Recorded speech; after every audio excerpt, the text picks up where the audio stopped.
vend les choses de Dieu, comme les chapelets, les Bibles, et la croix, tout ça, la Bible, et les savonnettes spirituelles, les parfums spirituels, les sels spirituels, l'huile spirituelle aussi. On a comme ici les statuettes là, c'est à partir de 1000 francs, les petites statuettes comme ça là, c'est à partir de 1000 francs jusqu'à 12 000. Je suis venue à la boutique Parasol afin de me procurer des lampions, donc les bougies qui nous permettent de prier, mais malheureusement, il n'y en a pas, c'est pas disponible pour le moment. Bougie par exemple, ça nous permet de, ça représente la lumière. Voilà, on ne peut pas prier sans une bougie. Ça nous rappelle aussi en même temps nos sacrements d'initiation, à savoir le baptême lorsqu'on te remet la bougie.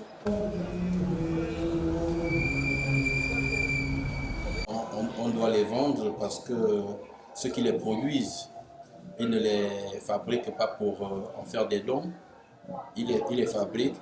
C'est vrai que c'est pour évangéliser, mais ils dépensent également de l'argent pour la fabrication de tout cela.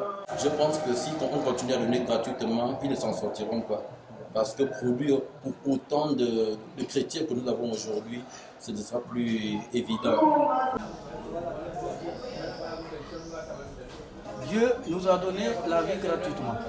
Dieu nous a donné son image qui est d'abord l'être humain, qui coûte aussi. Si on dit qu'il faut vendre, il ne faut pas vendre les objets de piété, ce qui veut dire que normalement quand on va aussi à la pharmacie ou ailleurs, on ne devrait pas acheter. Quand on voit aujourd'hui que c'est très difficile d'aller à l'hôpital et de se faire soigner sans avoir d'abord sorti un sou. Ça remonte jusque-là, parce que la meilleure image sacrée qui plaît à Dieu, c'est beaucoup moins ces statues qui ont plusieurs formes que l'être humain. Permis dans la religion, tout commerce est permis, seulement il ne faut pas aller au-delà, il ne faut pas manger le riba, l'usure, comme on le dit. Si tu as acheté ça, le profit dans le commerce, c'est permis aussi. Mais qu'est-ce qu'on appelle usure? C'est l'intérêt. Il a prêté l'argent avec intérêt pour aller prendre ses marchandises. Il voulait coûte que coûte gagner l'argent et l'intérêt parce qu'il veut vendre. Là, il est en train de faire autre chose. Mais il a son argent là, le capital qui est propre. Il va prendre un marché qui est propre. Il revient avec ça, il le vend comme l'a recommandé le Coran. C'est bien normal.